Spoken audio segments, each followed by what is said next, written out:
On the bottom, mamish, the bottom, the last words of 75b. Ayin Hayim at Bez. We quote the Mishnah, V'chol she'eina kosher latzniya. Mishnah says anything that's not worthwhile to store, you're not chayiv. However, it does add in that anyone that does store that amount will be chayiv. Everyone else is potter. It's too small of a measurement. Talking about carrying on Shabbos. What's the minimal amount that would be significant that the person carried? So Amar Rabbi Lazar, we go to the top of Ayin Vav, 76. Rabbi Lazar says, Hadlek Reb Shimon ben Elazar. This that we're saying, that everyone else is exempt except for that one person that considers this amount significant, that doesn't fit with Rabbi Lazar, with Reb Shimon ben Elazar. Rabbi Lazar is Rabbi Lazar ben Pedas. Reb Shimon ben Elazar is the Talmud of Reb Meir. Rabbi Lazar says that this Stam Mishnah doesn't fit with Reb Shimon ben Elazar. Why? The Tanya was taught in a brisa. Klal Amar Reb Shimon ben Elazar. Reb Shimon ben Elazar said a rule. Kol she'eina kosher latzniya. Anything that's not worthwhile to store, bein matzniyin kamayu, and that size is not storable. In other words, it's not significant. However, for one person, one fellow said, no, I do keep this. He does put it away. He put it away. Another person came, because one fellow made it significant by storing it, so then if other people carry it, they're chayiv as well. In our Mishnah, we said the only person that would be chayiv for such a thing is the guy himself. For him, it's significant. But now we're saying that other people as well would be chayiv for his items. When it calls for yeah. So Reb Shimon ben Elazar sort of looks at the item. He looks at the owner. If the owner considers it significant, then everyone else is going to be chayiv for this. In our Mishnah, we don't look at the owner of the item. We look at each person. We don't look at the item, rather. We don't look at the item. We just look at the people.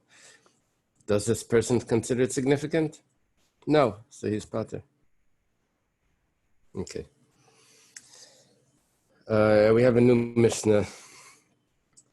It's sort of a continuation. And then the next parak is also a continuation of this rule of what would be the minimal measurement for these items. So the Mishnah says, Hamaitzi Teven, carrying straw. Someone carries straw on Shabbos. How much straw would be considered significant to be chayiv? K'malei pipara. The mouth of a cow. If it can fill the mouth of a cow, then that's significant. Eitzah. The Gemara is going to say what eitzah is. It's another type of straw. We're talking about animal food here. K'malei pigamel. The mouth of a camel. What would fill the mouth of a camel? Camel has a larger mouth than a cow, which would mean that if you have an eitzah the size of a cow, you're exempt because it's too small. Cows don't need it either. What we're doing here is we're saying that cows eat teven, so therefore the smaller measurement would be chayiv for teven. Eitzah is eaten by camels, so you need the larger measurement for eitzah. Amir is like the top of the stalk, the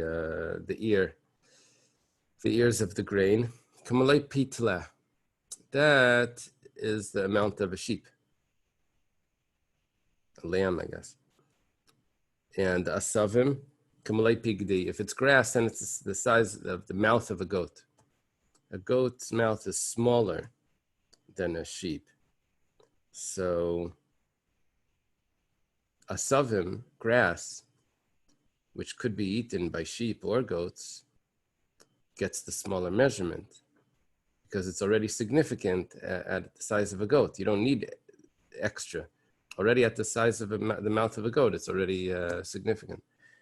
Amir, which is only eaten by the sheep, not by the goats, needs a larger measurement. Okay. Rabbi.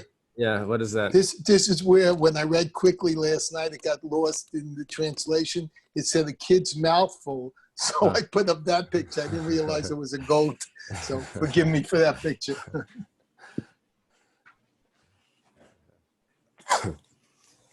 How much peanut butter and jelly? Okay, so then it says, Ale Shum Bali Betzalim. Leaves of garlic and leaves of onions. I assume this means they're sprouted. I don't think garlic, it means garlic peels. It means the leaves, the stalk that they, chives or something. What's it called? What's the green onion? What's it called? Scallion. So, scallions are regular onions on the bottom, or it's a different type? It's a regular onion. So tiny. The Ali Shum with these garlic peels. So let me do that again. Oops. The garlic peels and the garlic sprouts and the onion sprouts. Lachen kegregus, if they're wet, that means they're for human consumption. If they're moist, that means they're not dried. So then it would be kegregus, which is a dried fig. That's going to be the general measurement for all foods that are fit for human consumption. Yeveshim, but if they're dry, then we have to go to the animal sizes, which is kamalei pigadi, which we said that was the smallest measurement that we gave from the animals. It's an interesting concept that you can't combine anything that doesn't have the same measurement. So for example, let's say like eating on Yom Kippur, food and drink don't combine because food is a kazayas, not a kazayas, is a keseves agasa, and drink is, I think, a revius. So they don't combine together. And the same with any two measurements. Any two items that have different measurements don't combine. That's the rule. So here also, someone carries out these items, but it's not a full shear. But he throws into it another item that has a different shear. So will it fill up the measurement because of that other item? We say no, it doesn't combine. Okay, we'll see. It's not so simple, but that's what we're saying right now. Quick question. Yeah. In terms of our behavior in halakha today, this Mishnah has been sort of overridden by the Rabbanim. They've established shirim that are not these, correct? I don't know. I'm not familiar with carrying straw and these things. This would be relevant for a chiyuv chatos. They would ask, how much did you carry? That would be the significance. Was it really the right amount that you carried? Thank you. Okay, so the Gemara says, my eitzah.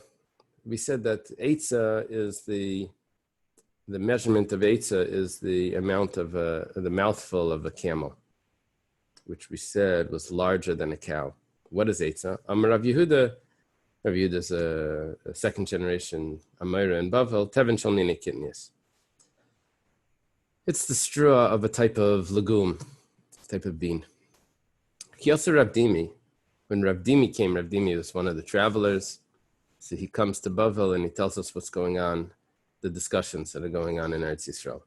He came, he said, Amar, Hamaitzi Teven Kamalepi Para Legamel. If someone is carrying on Shabbos the amount of straw, which would make him chayiv, it's the amount of straw that would be able to fill the mouth of a cow, However, he doesn't have a cow. He was carrying it for his camel. So for him in particular, it wasn't the right amount because the camel needs more to fill his mouth. So Rabbi Yochanan Amar Chayev. Rabbi Yochanan says that he's Chayev, and Rabbi Shimon ben Lakish Amar Pater. Rish Lakish says that he's Pater. The question is, do we look at this person's specific needs to change the criteria? Rabbi Yochanan, I'm sorry. The Gemara says like this: "Bu'urtam Rabbi Yochanan hachi." That's what Rabbi Yochanan said in the evening. However, Litzafra, they came back the next morning. They slept on it. Hadabe, Rabbi Yochanan changed his mind. He said that he's going to be pater. Rabbi Yosef. Rabbi Yosef hears Rav Dimi saying this over in Bavel, the conversation. Rabbi Yosef says, "Shaper Avad, the Hadar." It's good what Rabbi Yochanan did that he changed his mind. Because it wasn't enough for the camel. They didn't carry a significant amount. Amalei Abaya says, "Adarabba, no way. It's exactly the opposite. Kedemi Kara." Mistabra. The way he said at the beginning makes more sense. The Chazi Lapara, because it's enough. I don't look at his specific needs, but the Mishnah gave measurements, so we don't have to look at each specific need of the person. We have measurements for food items, and we can ignore what this person's specific needs are, because that's a significant amount. Ela Kiyasa Ravin Amar, when Ravin came, Ravin was a traveler also, and he came a little bit later than Rav Dimi, and he said over the conversation, Rabbi Yochanan Rish Lakish, slightly different. Amar, he said that Hamaitzi Tevin Kamalei Pi Para Legamo, if someone takes out straw, that's enough to fill the mouth of a cow, and he has a camel, so he's doing it for his camel. So really, it's not enough. But the Kuli Amalei Pligi Chayev, everyone holds that he's Chayev because it's the right amount. Ki Pligi b'Maitzi Eitza Kamalei Pi Para LePara. Now it's getting interesting. He's carrying camel food, but not enough of it. Because camel food, this eitzah, is meant, the shear is to fill the mouth of a camel. And he's taking it to fill the mouth of a cow. He's taking it to feed his cow. So does it now become significant because of him? Because of his specific needs? Can it become chayav because of his specific needs? The Ipcha Itman was stated exactly the opposite. Rabbi Yochanan Amar Pater, Rish Lakish Amar Chayev. Rabbi Yochanan says Pater, Rish Lakish says Chayev. Rabbi Yochanan would say Pater. Look, it's not the full amount. Rish Lakish says no. Look at what he's doing. He's feeding it to his cow. It is the right amount for the cow. So what's this dependent on? The Gemara explains. Rabbi Yochanan Amar Pater. Rabbi Yochanan says he's exempt because achila al yidei adchak l'shmei achila. Why'd we ever give the measurement of eitzah that it has to fill the mouth of the camel? Why don't we say for the cow, which is less? Because cows usually don't eat it. So they'll eat it if there's nothing else. That's what they'll eat. So, right, herring is zeicha fish, something like that. So he'll eat it if there's nothing else. Rabbi Yochanan says that's not considered really food. And so therefore it doesn't count. This doesn't mean that this is now became significant. It's not a significant amount. The significant amount of this is what it would be normally fed to a camel, and you're not feeding it to a camel. So this doesn't count. Rish Lakish says, look, it's edible when there's nothing else. It's edible. In Fruit and Spice Park, they give you this tour. They take you around. They show you all these exotic fruits. Anyway, some of them, they say this is edible. But then if the tour guide is good, he says, yeah, it's edible. But really, it's edible if you have nothing else to eat. And it tastes like an old shoe. So it's not, there's different types of edible. Okay. Rabbi Yochanan would hold that that's not edible, and Rish Lakish would hold. And Rish Lakish would hold, no, that is edible. Okay, Amir Kimlei Pitla. This is the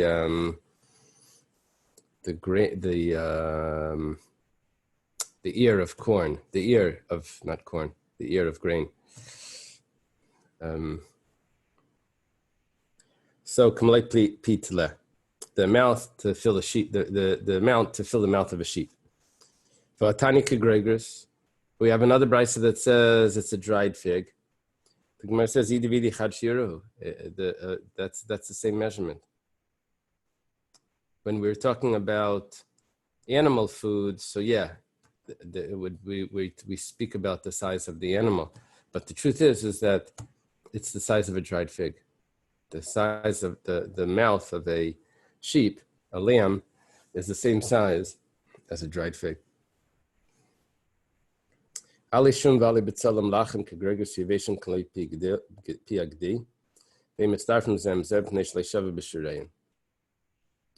we quote the end of the Mishnah. That these don't combine because they don't have the same measurement, which is interesting because even if it would be, I was learning on the whole Mishnah. The way it's quoted over here, it looks like it's going on the end of the Mishnah, specifically at least. That dried green onions and garlics don't combine with fresh green onions and garlic because they have a different measurement. It's either PAGD or it's kegregers. Depends. If it's dried, it's PAGD, and if it's moist, if it's fresh, then it's dried fig. Rabbi Yesi bar Chanina ein mitzdarfen lechamer shebehem, am mitzdarfen lekal shebehem. Rabbi Yesi bar Chanina, he tells us it's not so simple. He said it doesn't combine one way, but it combines the other way. Which means like this. It's a very simple concept, but because the terms are confusing, but the concept is very, very simple and obvious. What's happening here is that anything that requires a larger measurement is considered the kal, because it's a larger measurement. When you carry a smaller amount, the smaller measurement, you're pater. So the chamer is the smaller measurement, the kal is large measurement. So let's say I have two things. So for example, I have teven, which has a smaller measurement, and I have eitzah, which has a larger measurement. Teven is the cow, eitzah is the camel. So teven will not combine, let me say it like this, eitzah will not combine with teven to make up the mouth of the cow, because eitzah itself needs a bigger measurement. But teven, which has a smaller measurement, which is the chamer, will combine to the kal to make the larger measurement, because the teven would have been chayav much earlier. A person would have been chayav on carrying teven much earlier on a much smaller amount. So this teven will combine to the eitzah to make at least the more lenient measurement. So it works one way. Okay. The Gemara now asks, but can it combine at all? It doesn't have the same measurement. What are you saying it combines? It's a totally different measurement. It shouldn't combine at all. But Tanan, and we even have a Mishnah. It says like this. There's different types of materials. And the garment could be makabel tama. But each material needs to be a significant size for it to be considered a garment. So, habeged, if it's a woven garment, gimel al gimel, it needs to be 3 tvachim by 3 tvachim. To be mekabel tama. Basak, this is made out of goat here. Dalet al dalet, needs to be 4 by 4. V'ha'ar, leather, Hey al hey. It needs to be 5 tvachim by 5 tvachim. Mapats, this is like pressed fibers, like a mat. Vav al vav. It needs to be 6 by 6. Betani Allah, and we have a brisa that says, Habeged vasak. The beged will combine to make the shear of the sack, which was larger. Hasak v'ha'ar. The sack will combine with the leather, the goat hair will combine to the leather to make the size of the leather, which is the more lenient size, the larger size. Ha'ar v'hamapats, the leather will combine with the mat. That's mitzvah from zemzeh.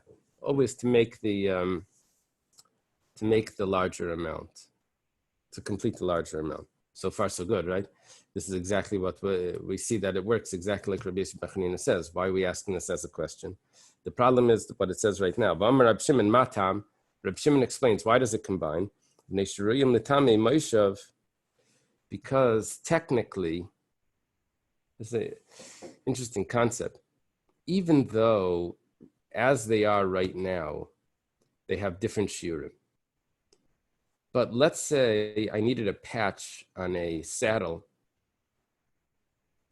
I could have taken, as a patch, I could have taken a tefach by a tefach from any of these materials and sewed it onto the saddle, and it would have been kamtami together with the saddle.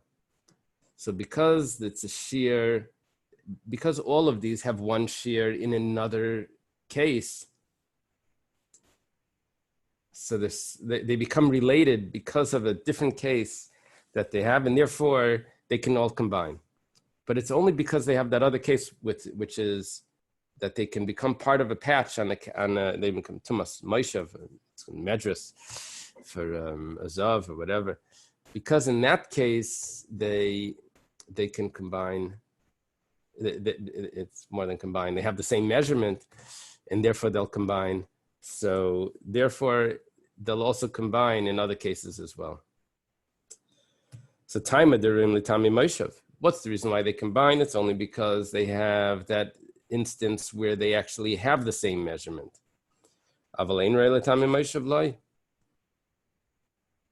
But by us, when did these ever combine? That you're saying that they'll combine for the shear? They need to be like grandfathered in at one point, and then afterwards they can come in at other. They can combine in other instances. That's the way Reb Shimon explains that Mishnah.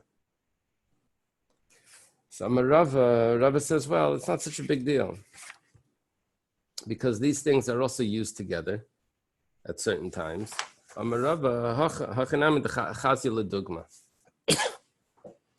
Let's say you have a merchant or something. He's a storekeeper. He wants to sell these things. He's selling animal food. So he'll mix it all together. And this will be, this is the items that I have. So because in that instance, he'll mix it all together. So therefore, because at that instance, I guess they'll have one shear. I guess that's what the Gemara means. So then they can also be combined in other instances, at least to the larger shear. That's what we're learning here. Why does he combine together? Because if they would be very small, each independently, then they would blow away. So he combines them together. Shabbos, what's the measurement then? If you carry that on Shabbos. Whatever it is, there's one measurement for that whole thing. And because there's one measurement for that whole thing, then they can combine for them. Okay, the next Mishnah says, we're on top of Ayin Vav 76b.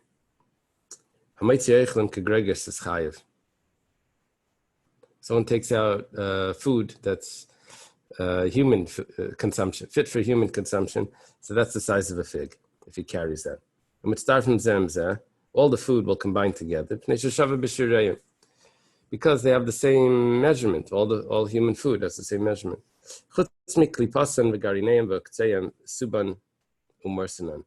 There's several parts of the food that you can't put into this, and that is shells. Don't add to the measurement. You need to have a measurement of actual food. Pits, don't combine.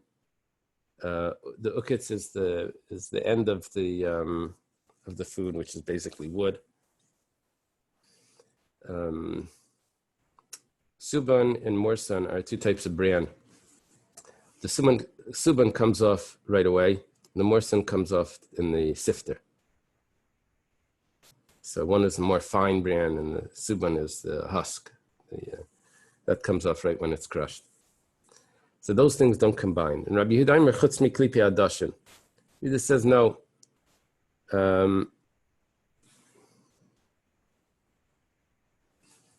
His chutz is different than the chutz before. His chutz is, you gave an exception of that klipa doesn't combine. Peel or shells don't combine to the food. There happens to be a shell that does combine.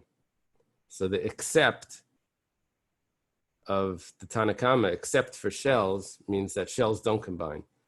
Comes on Rabbi Yehuda and it says, except for shells of adashim, of lentils, that does combine. So it's an exception to the exception, which goes back to the original rule, that the shells of the lentils combine. Gemara has a question. Oh, he explains because it cooks. You cook it together. You cook the lentil shell together with the lentil.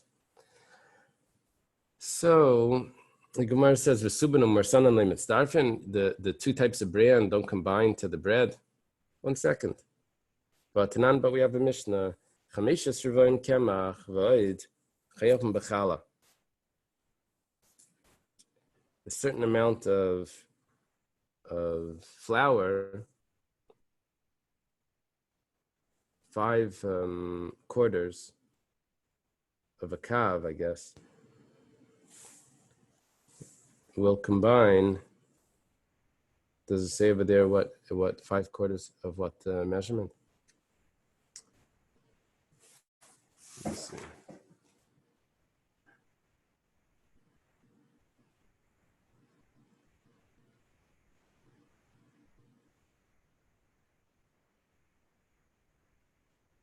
Five quarters of a log. 5 quarters of a log. They combine together to be chayiv and chala. And which types of flour? It says hain, whether it's the kemach is a coarse flour, but suban or morsanan, and you can use the husks of the kernels and the bran, the fine bran. All of that combines together to that measurement. So what are you telling me? That when you're carrying on Shabbos, you need to have a shear just of the flour itself. But when I'm making bread, I don't need that shear. When I'm making bread, I'm using the other items as well.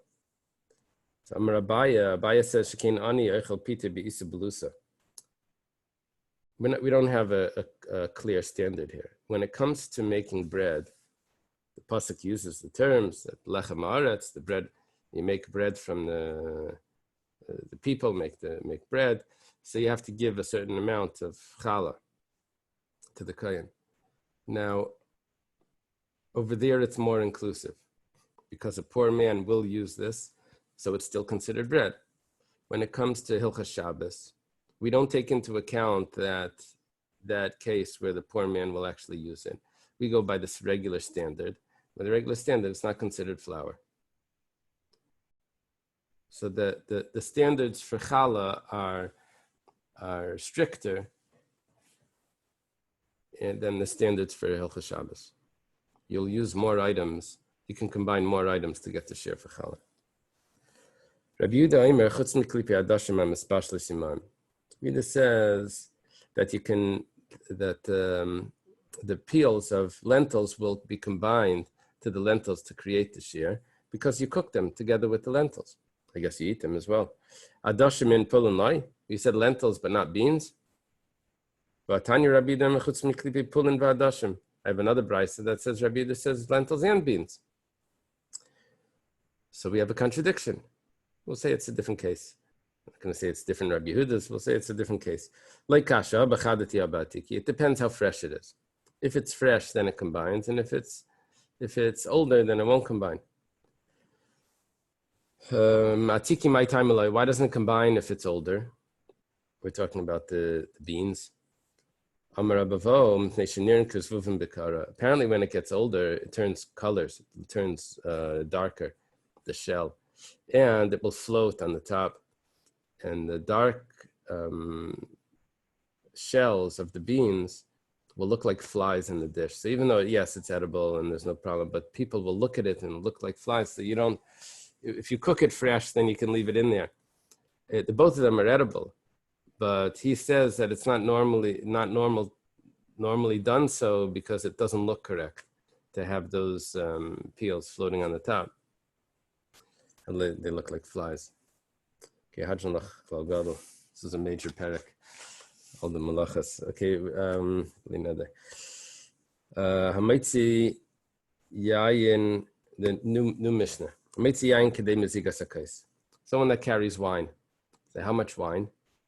The amount that's needed to mix for a cup, because they used to mix the wine with water, either because the wine was stronger, or because the yeast that was used made a person sick. They had to dilute the wine, not because it was stronger, but simply because in order to drink it, you needed to dilute it. Two options. Whatever it is was diluted. So the amount of wine that's what you'd be able to dilute and get a cup out of. Chalav k'dei gemia. Milk is the amount that you can swallow in one gulp. Tvash, honey, the amount k'dei litin ala kasis. I think kasis is a rubbed out skin, because on the animal's back, it would rub the packages would rub it until it would like blister, and then the skin would come off, and to soothe that they would put honey on it. I think that's what it means. Maybe cuts on the animal. Shemen, what about oil? Enough oil to put on a small finger. That's already enough oil. Mayim, water enough to wet an eye patch. This is an ointment or an eye patch. V'shar kol hamashkim, all other liquids b'revius. That goes. The amount is a revius. Chol hashayfchem b'revius, and also water that's wastewater was also a revius. What do you do with wastewater? The Gemara is going to have to explain that. Reb Shimon Mekulim b'revius. Reb Shimon says all of them are a revius, which means even wine, milk, honey, which we gave other shiurim for. Reb Shimon holds that everything is a revius. We mentioned Reb Shimon before. Reb Shimon says that these measurements are really the lowest level of measurements. However, a wealthy person would not be chayav for these measurements. These measurements are only here as a minimum for someone that's poor. But as you start to move up the scale, so these things are insignificant. That's Reb Shimon's opinion. Someone calls the rabbi has to ask him financial questions. It's like, how much, this and that? For you, you're pater. Tana, it was taught in a Tosefta. Kedem zigas kais yafa. When it says, Hamaitzi yayin, if someone carries wine, it's enough to mix for a kais yafa, a good cup, a nice cup. My kais yafa, what does it mean, a nice cup?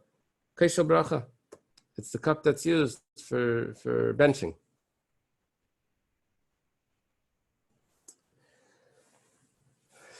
Birkas Hamazon, you see, we're meant to say, or there's a machlekes how strict it is to say on a kais. The strict opinion told that you shouldn't even wash if you don't have a kais for benching. The other opinions say no, it doesn't. You can bench without a kais. I think can you try to add some clarity to this? Are we talking about someone who carried on purpose by mistake?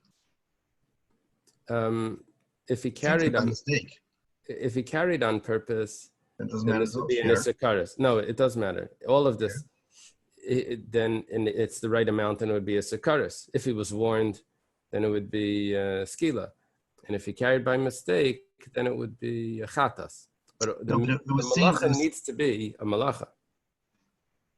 So if a person carried less than this on purpose, he would be fine? Yeah. Yeah, he did it. He didn't do a shear. He wouldn't be chayiv. It's just like a chatzi shear. Would he be chayiv for a lesser penalty? A chatzi shear doesn't have a penalty. I don't know, unless the rabbis Would add it be something in. mutar of a lasor? Meaning, like it would be something you're Right, exactly. Yeah. pot would be Potter. Putter. Yeah, there's a machlekes in the last parak of Yoma. If chatzi shear is aser min haTorah, it's a machlekes Rabbi Yochanan and Rish Lakish. Is it really aser? According to one of the opinions there, it's not even aser. The Torah, look, it's like speeding, let's say. They give you a ticket at a certain amount over the speed limit. Are you actually allowed to go over the speed limit till that amount where they give you the ticket? So that's machlekes in it's machlekes amongst drivers, but it's machlekes in the halacha. If when the Torah gives you a shir, we have these traditional shiurim, the kazayas and all of that. If less than that is it aser, which we hold that it is, and another opinion holds that it's not even aser. In other words, the one opinion holds that it's that if it's aser, there's a punishment, and one opinion holds that it could be aser with no punishment. The punishment comes only at a certain amount. Okay. So we learned now that what's the revius for? It's not a halacha share, but if someone next door doesn't have wine, so the whole idea is you start bringing out to the next door a little shiurim, less than the shir, less than the amount, and it's mutar. Right. Yeah. Right. In our cases, I see it happening on Sukkot. So when it's Shabbos, the Erev is down or something, and he has to get wine to his sukkah, but it wouldn't be Rosh Hashanah anyway, and all of that. It'd be just a Carmelist. He carries it across the 95.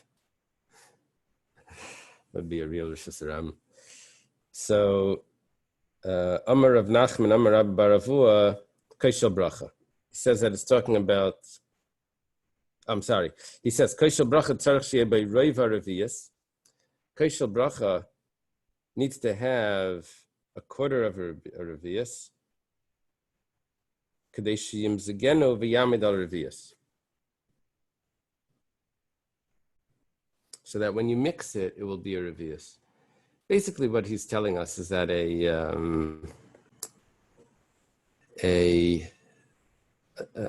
quarter. There's 1/4 in my cup of wine, and the 3/4 is water. So in order to get a revius means a quarter. In order to get a quarter of a loig, I guess, I need to have a quarter of a quarter. A quarter of a quarter, and then I mix 3 parts, 3/4 water, and then I have a shear. Amar Rava says, I have that even in the Mishnah. What does it say? Hamaitzi yayin kedei mezigas kais. The amount to mix. If someone carries the amount that could mix in to complete 1 cup, v'tani ala kedei mezigas kais yafa. And the Brisa says that means a kaishal bracha. Uktani seifa, and in the seifa it says v'shar kol hamashkim b'revius, that all liquids is revius. So. Now I know that the amount to mix to get a kaishal bracha is the amount that's going to end up being a revius. That's very clear. For Rava L'tamei, and Rava follows his opinion. Rava kol chamra d'lei dari.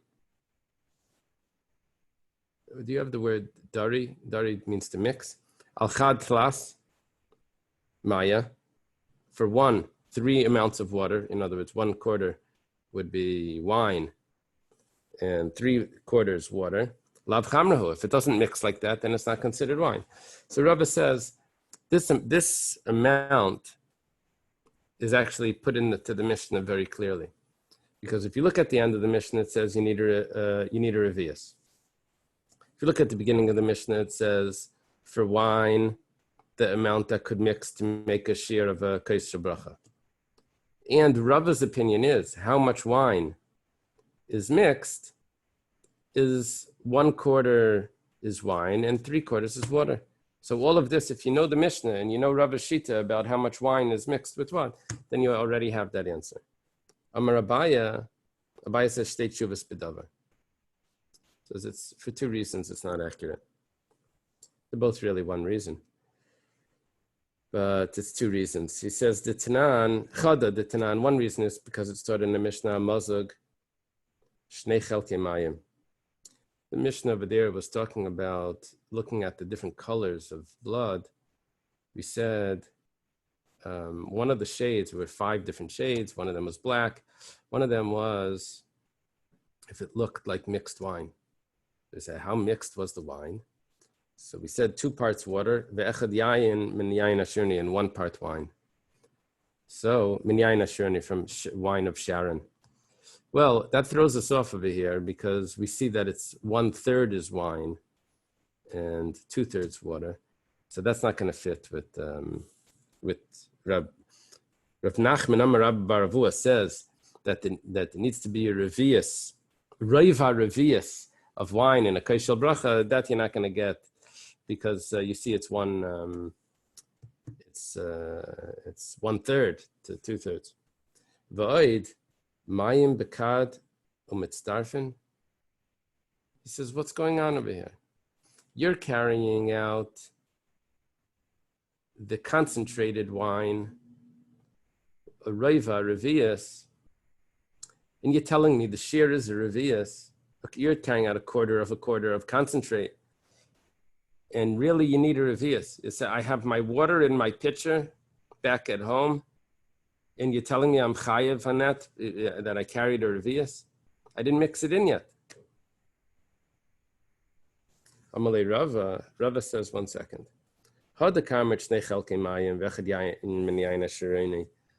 Says that's not a question. This you said it's 1/3 to 2/3 water. One part wine, 2 parts water from the Sharon wine. It says yain ashiruni l'chud derafi. That has its own measurement. That's a very thin wine, so you don't put in so much. We said specifically yain ashiruni. It's the Sharon wine. That's a very light wine. So you only have to add in 2 parts. You don't have to add in 3 parts water. Inami. Another pshat is, what were we talking about over there? Hasamishum chazusa. There we weren't talking about taste. We were talking about the color. We were looking at comparing the color of wine to the color of blood. We said how to get it. We weren't telling you how to make it taste good. We're saying that if you add this amount of water into that wine, that's the color of the blood. But if you want to drink it, you have to add in another part water.